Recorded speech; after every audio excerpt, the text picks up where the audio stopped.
Greetings and welcome to this channeling of the current energies. We are connected with unconditioning love. Unconditioning love. Unconditioning love. Wow. Okay, so yeah, unconditioning. The love that removes your conditioning. Unconditional love for your highest message of wisdom and guidance most pertinent to you at this time.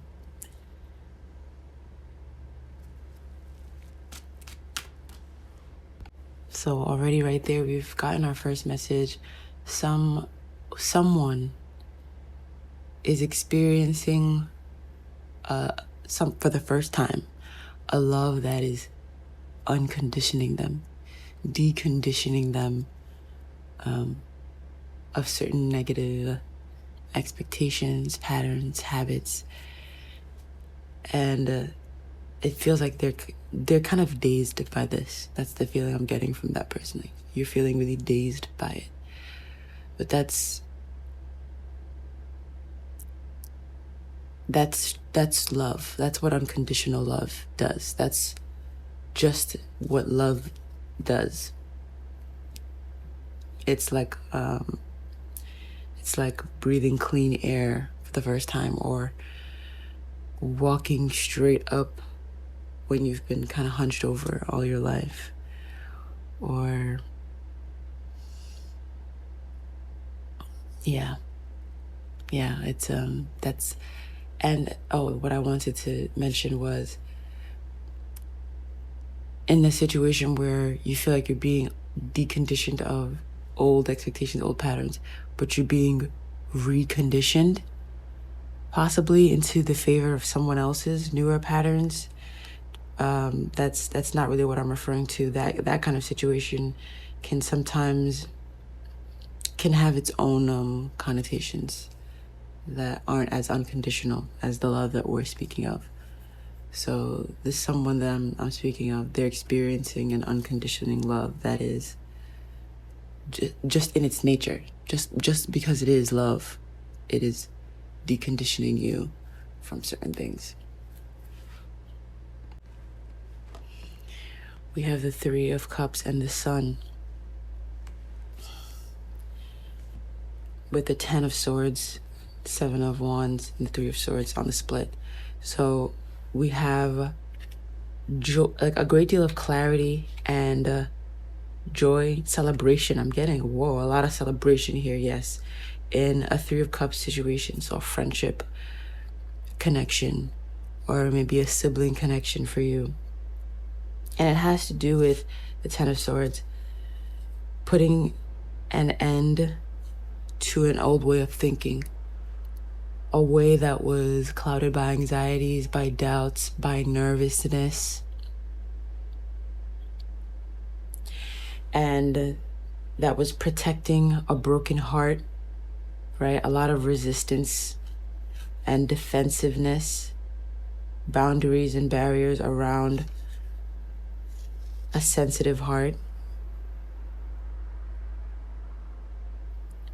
that had been, certain things in the Three of Cups situation in the past had hurt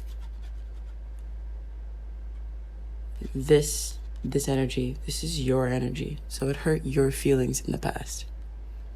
And so you threw up strong barriers on both sides of your heart to both individuals, in that if it's three people, you threw up barriers to both individuals. But you're putting an end to the way that you thought, like the way you used your mind, right? Where you were kind of trapped up in your mind, kind of anxious.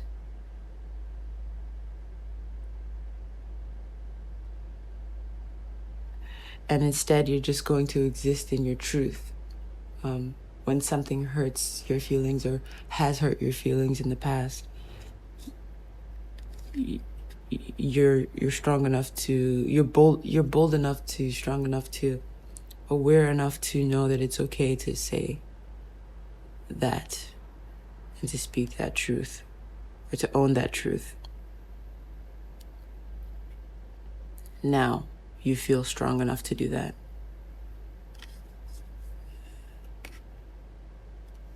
You've been watering your divine feminine. You've been watering your inner seat of power and love, self-love, awareness, intuition. You've been nurturing all of that, and emotional knowing, like inner, just all of that self-love, self-knowledge, and power. You've been watering it and nurturing it. So it's natural that it's coming up for you right now, that it's going to reflect itself in your relationships, your platonic relationships, and your romantic relationships. On the bottom of the deck, we have the Ten of Pentacles with the Two of Cups.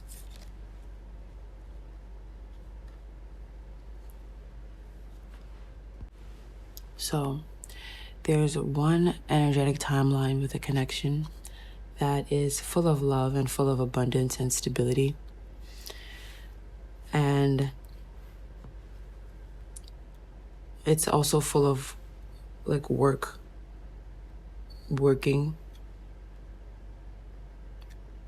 Yeah, just working and like doing physical work, physical labor. And when you look down that energetic timeline, you get a feeling, right? You get a sensation of, you just feel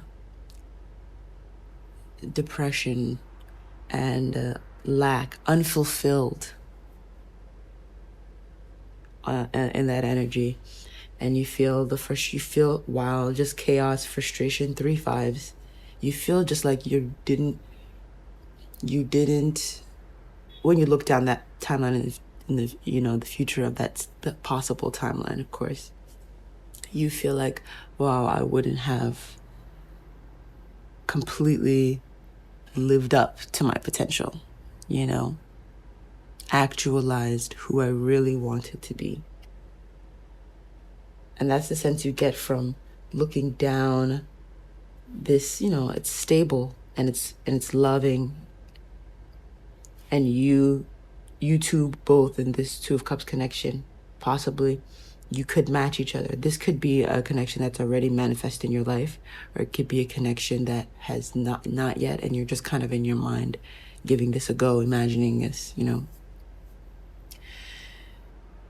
But you see that enacting it in one way, in this energy, leads to you feel like it will lead to you ultimately feeling unfulfilled in your path in life.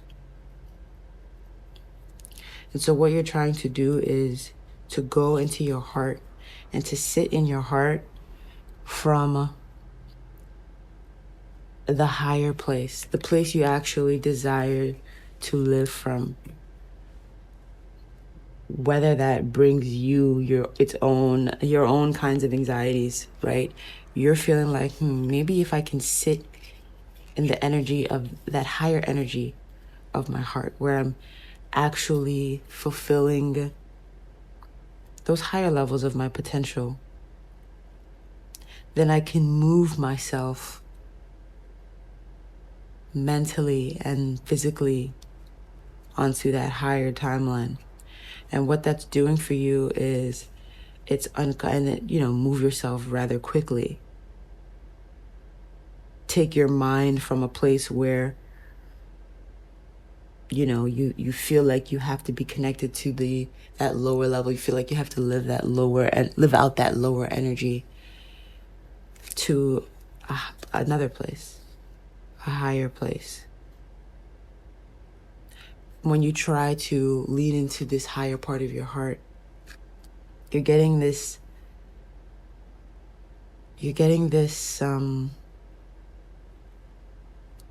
just this peek into some feelings of yours, right? Yeah, the moon, deeper emotions, deeper thoughts, deeper feelings, illusions, concerns, things that you might have masked, things masked from the world.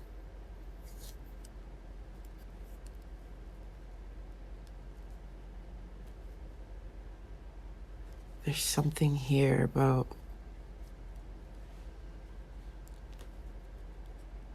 emotional truths and fears regarding actually living out the higher parts of that Two of Cups, imagined or real.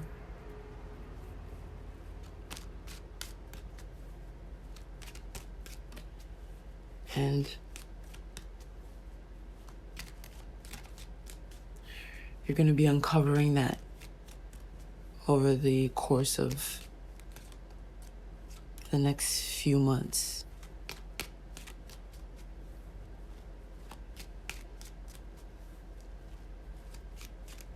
If you don't realize what's happening intuitively and that you're just being presented with a psychic glimpse into the future, right? You might experience it as a lot of turmoil in your reality, fights, concerns, again, depression, even exhaustion. You might experience it as lack when you look down that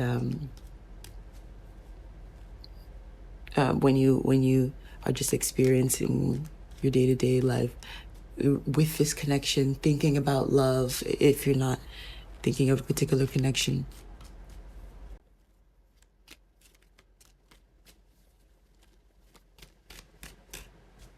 You're being intuitively shown something, that there's a higher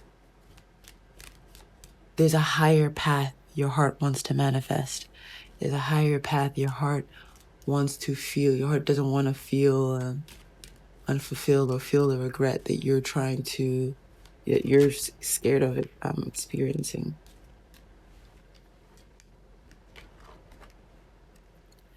The Eight of Swords and the Nine of Swords. Kind of, again, wrapping yourself up in your mind. This feels like you're mentally trapped in the daytime and you're mentally trapped at night. You're surrounded by your thoughts. That's the only way I could say that. Like, you're surrounded by your thoughts all day long. Wow. On the split, Page of Swords, Five of Swords. You're just in your thoughts, in your mind at this time. Anxious, restless. Why? You feel like your thoughts are chasing you.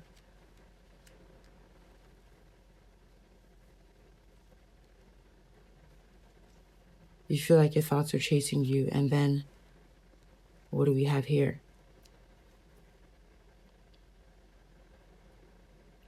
This is a tower. This is a tower that will be coming in. Because when you're in your mind like this, right? You're exhausted.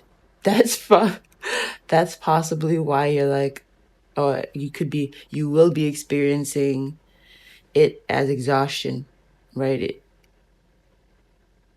This is exhausting, and it's heaviness. It's weighing you down and making it so that it's hard for you to feel sensual and soft and open. And once your feelings, right? Once your feelings, true feelings, are able to get that across to you in a small way, you're gonna recognize it in a big way. You're gonna recognize it in a big way, and you're gonna be forced to acknowledge that. You're gonna be forced to acknowledge that there is unknown.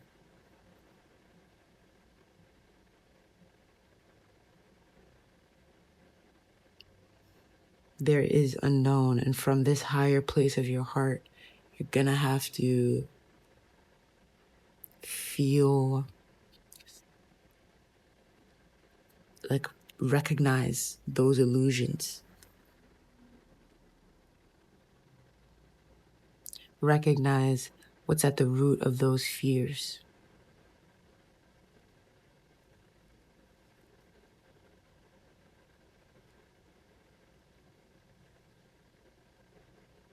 This is a lot of inner work and intuition working together. It's like knowing, but also having the inner evidence. The inner, yeah.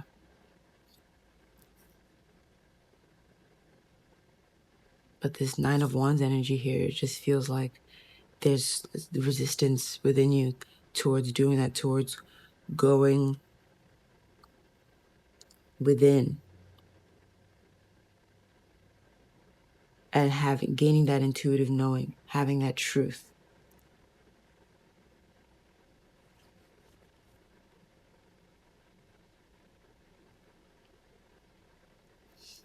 And that truth has to do with just codependency and certain toxic attachment, toxic ways of attaching, and codependent ways of relating.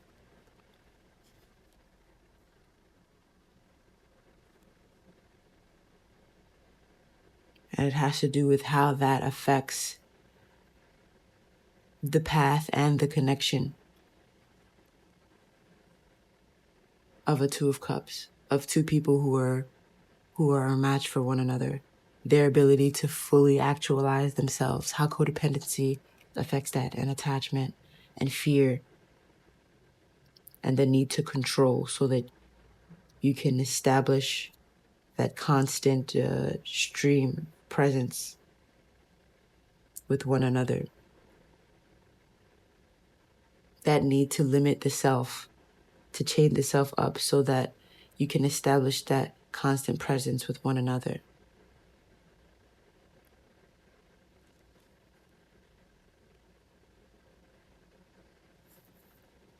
That's all that's back there. That's all that's back there that you're scared to see.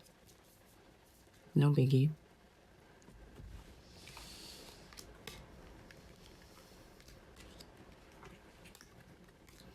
And so it becomes actionable. Once it becomes clear, you become, you have, you have lanes, paths, choices, options.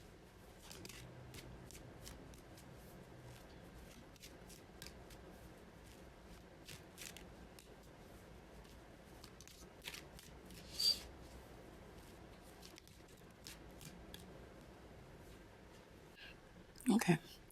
I feel guided to switch over to the Crystal Wisdom Healing Oracle for our oracle messages.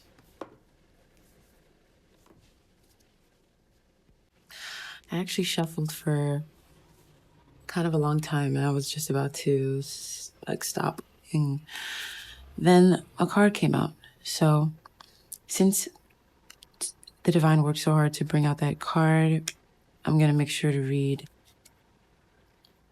the sequence. So the energy that you're coming out with, right? This is the energy, this crystal is the energy this crystal is reading your present energy. It's number 43 or 7. Or you could break it down to a 7, but it's 43. Rhodosite, mighty power. Zingy rhodosite is excellent for removing blockages and for adding vitality to the physical body. It cleanses, activates, and powers up all the chakras and harmonizes the etheric bodies. This crystal encourages the flow of Kundalini energy to all the cells and the spaces between.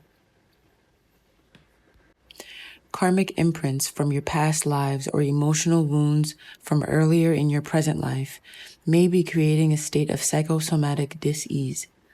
Your own negative or compulsive thought patterns also play a part.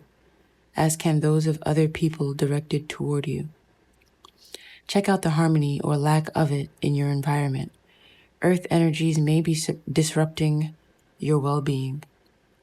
The ground around your workplace and your home may need healing and stabilizing by planting suitable crystals in the earth.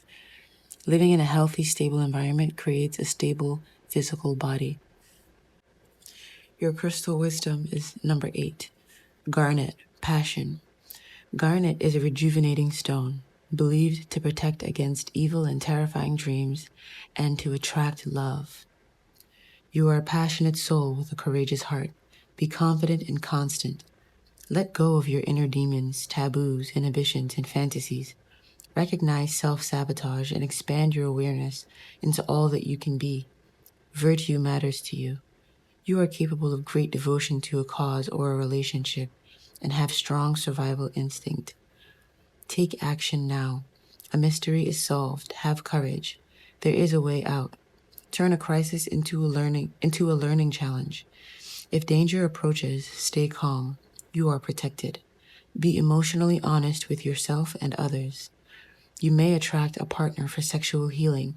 Make no long-term commitment, as it may fizzle out once the purpose is fulfilled. Finding an appropriate outlet for your passions and emotions creates well-being. Expressing your soul's passion. And finally, underlying all this crystal energy is number 24 or 6, Auralite 23, the soul connector. So I guess you got like 6, 7, and 8, kind of. Auralite 23 has a sedative effect on the mind, stilling it so that profound healing and conscious connection with your soul, the universal mind, and higher dimensions occurs. You are a multi-layered soul on a course of accelerated spiritual growth. You came to Earth to share your knowledge. You have an ability to move between different dimensions, to anchor new vibrations into the Earth plane. The slowness and seeming impossibility of this task have brought disillusionment and discontent. But do not despair. Raise your own consciousness and others will follow. Recognize that you are an integral part of humanity. Center yourself in inner peace and connect to your higher mind before making a decision. Beneficial contacts come through friends and family. It is not so much what you know as whom that counts now, and that includes higher beings. Aligning to as above, so below, as without, so within, leads to a sense of rightness and immense well-being. Reconnection of ego, soul, and higher consciousness. Okay. Well, that was a lovely channeling, with really profound intent, I feel. I'm really grateful to have been here to receive and deliver that message. I hope that it brought you some clarity and is helping you ground yourself into your body at this time. I look forward to us connecting again in the next reading, so definitely take care of yourself until then, and happy aligning.